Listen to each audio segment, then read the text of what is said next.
Why are you so good looking? I don't know. Ask my mama.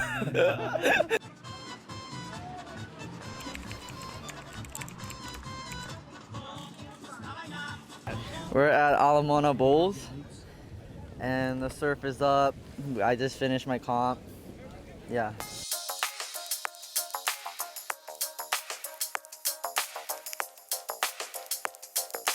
Having fun. Tons of fun. It's really good waves. Waves is pumping, and only 6 people out bowls. I caught one really good one, but wasn't able to manage the second turn.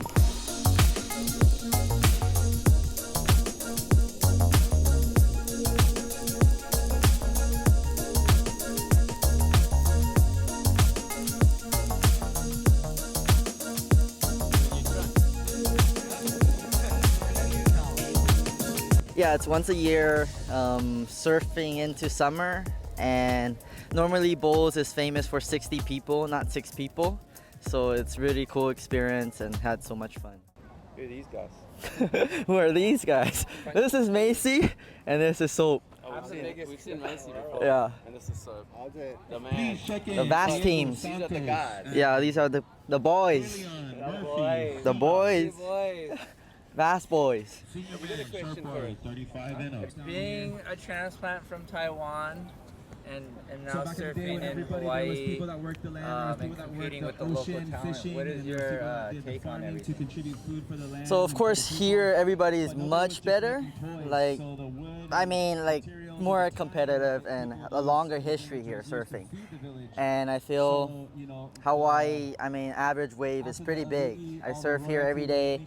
Even small bowls is big. It's like fun. So it's really cool experience to surf with all the locals, and good to meet like a lot of legend surfers who I seen on TV or like my phone back at home. So it's really cool. Different environment. Yeah. These are sick. I'm not kidding.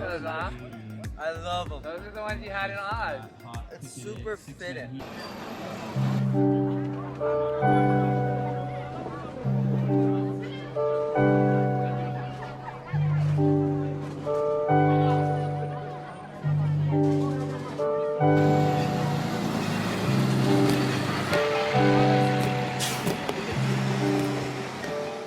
Hi, I'm Noa Parrish. I'm 19 years old. Lay it out on the floor. I'm a professional surfer. There we go. Yep. Noa Parrish. I ride for Vast. He rides for Vast.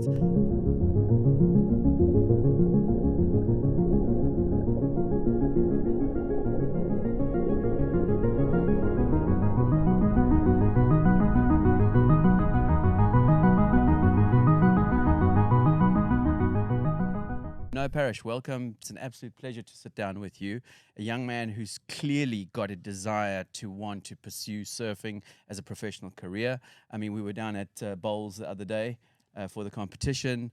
You're right in the thick of it, but you're not from Hawaii, right? No, I'm not. I'm born and raised in Taiwan, and I've been living in Hawaii for half a year. But when I was young, we've been back and forward because I have my grandmother in Hawaii, so we always visit a lot Hawaii. What was it like for you growing up in Taiwan as a young man?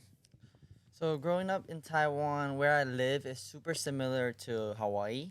And my dad wants to live in Taiwan because he finds that place really peaceful. The people are really friendly there, and the food is really good, really deep culture. And yeah, he just loves it in Taiwan. Yeah. But like for me, like here, of course, the waves are better, more consistent, and the waves are more hardcore, and the environment are like surrounded by all the good surfers. So it pushes you to more better limits. Yeah. Yeah, we were down at Bowls on the weekend. There was a competition on.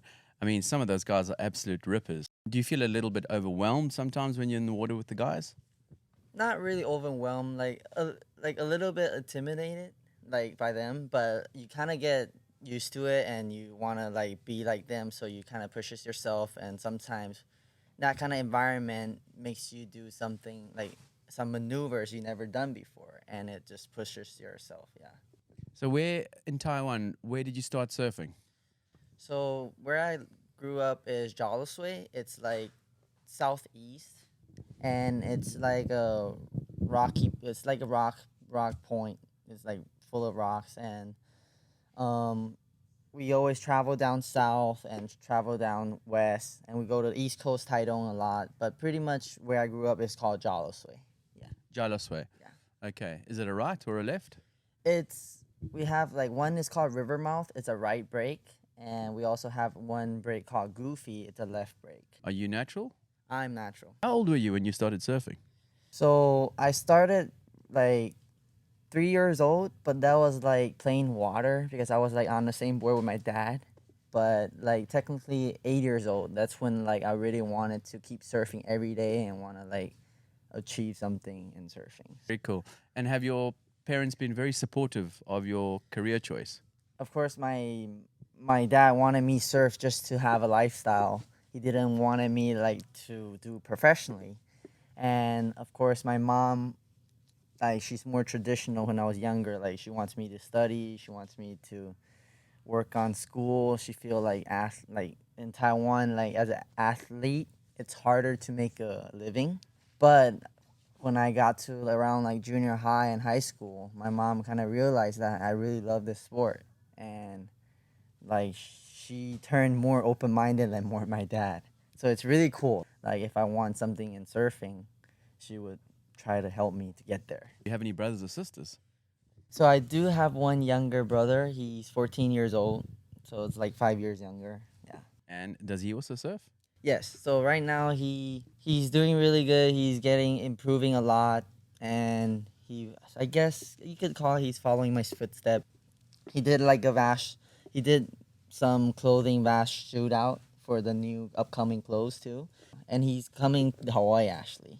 Okay, that's cool. So he's out in Taiwan. Yes, he's living with my parents in Taiwan, and he's coming for this summer to visit. Yeah. So you here on your own? Pretty much on my own, and I have my 93 years old grandma. Quite a big, bold move, eh? To come over to the South Shore of Hawaii. What's your favorite wave here? I would say I like Ala Moana Bowls a lot, and I sometimes I drive down to KwaZulu. It's like super close, walking distance. And I also like to go like at Waikiki called Queens. Sometimes I like to surf the inside section. And like when winter comes, we always go to like North Shore. So it's like basically summer in South Shore and winter in North Shore. So a lot of waves in Hawaii. Coming out here, were you pretty nervous about the move when you first came? So actually, I went to California for 4 months, live on my own, and that was like from August to December of 2023. And that's when I graduated high school in Taiwan, and I knew like I got into a college in Taiwan, and I kind of like it wasn't enough. Not it wasn't enough. Like I felt like I still want to try something different. So I decided to make a move after graduation. I went to California for college. And then I did California 4 months, but I felt like I didn't have anybody there. And I feel like at least Hawaii had my grandmother. And I feel more like home here than California because California is cold. Here it's more like tropical where I grew up. So I decided to come to Hawaii. So any challenges growing up as a kid?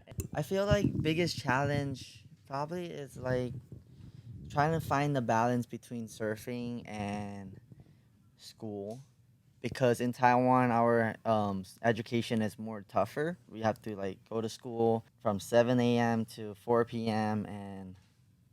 and we have to go surfing, train, and have to go cram school again for like another 3 hours. Okay, so outside of surfing, what do you enjoy doing? So I used to do martial arts. I did like Chinese traditional kung fu. So at one point, like I kind of had to choose surfing or that. Yeah, it's like a performance kung fu, like a set of dance. But I chose surfing is because I felt surfing is more like a lifestyle at the end of the day. And I mean, I never give up on martial arts. I still know all the forms and stuff like that because my dad really enjoyed kung fu. Like that was his first thing. When he went to Taiwan, he found a kung fu stadium, and he was keep practicing. You should check out jiu-jitsu maybe as well. Yeah, I'm pretty interested in jiu-jitsu, but yeah, it's another whole different thing. What does surfing mean to you? What does the ocean mean to you? Surfing, I feel like it's a sport. It's also a lifestyle. And like, even though like right now I'm working, I still want to surf before work. I want to surf after work. And it's just a thing that completely changes your life. And when I'm in the water, I feel like really safe. I feel really relaxed, especially you had like hard time and you just want to be in the water. And even though you're angry, you just rip the waves. So do you want to stay in Hawaii? Do I want to stay? Yes, of course. Hopefully I can stay. Well, why couldn't you? The cost of living here is super high. And like my parents financially, I wouldn't say not supportive, it's just they can't support. And I'm trying to make my own savings. I try to build up my own career here. Now I look back like the past couple months, I feel like, yeah, I learned so much. And of course, like being apart with family, it's hard. But I feel like it's a good thing for me. You got a girlfriend? No, I am single right now. And he's single. Ready to mingle. Ready to Single and ready to mingle. Hapa, half Taiwanese, half American. What is Vast to you as a brand? Okay, so Vast and me started when Macy came to Taiwan. I forgot what year. I think it was 2015, I believe. He came to Taiwan. He did the WSL event, and that WSL event, I think he didn't do good, so he had a surfboard, and me and my brother, we were playing skateboard on the side of the street, and Macy walked up to us, or me, and then he gave me the board, and then that's when me and Vast had a connection.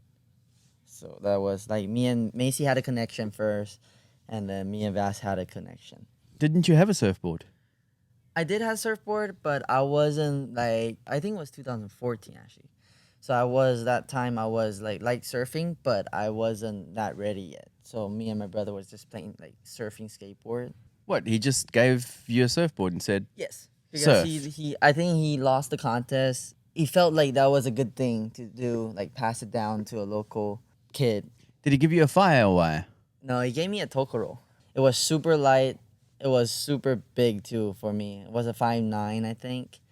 And it was super cute. It has his daughter's drawing on it. Yeah. Have you still got the board? Of course. When I started to competing, like a couple years later, me and Macy, we were talking a lot. And after he was like, let me hook up with you with Vast, because Vast was in Taiwan. So me and Vast built a really good connection. It felt like more than just a company and a worker. Describe what you mean there. A lot of brands like Hurley or Quicksilver, they're giving you a contract, and those are actual contracts. So it's more like a business company and a worker. But like Vast felt like more than just a company and a worker. It felt like a family, and it felt like something, a better, like a further connection, like a long-term relationship. Yeah. Everyone, this is Noa Parrish. I'm Steve Shooter. We're in a storeroom. It's been absolutely cozy and quaint and enjoyable to chat to this young man. Dude. Thank you, Steve. You. Mahalo. Mahalo, brah. Mahalo.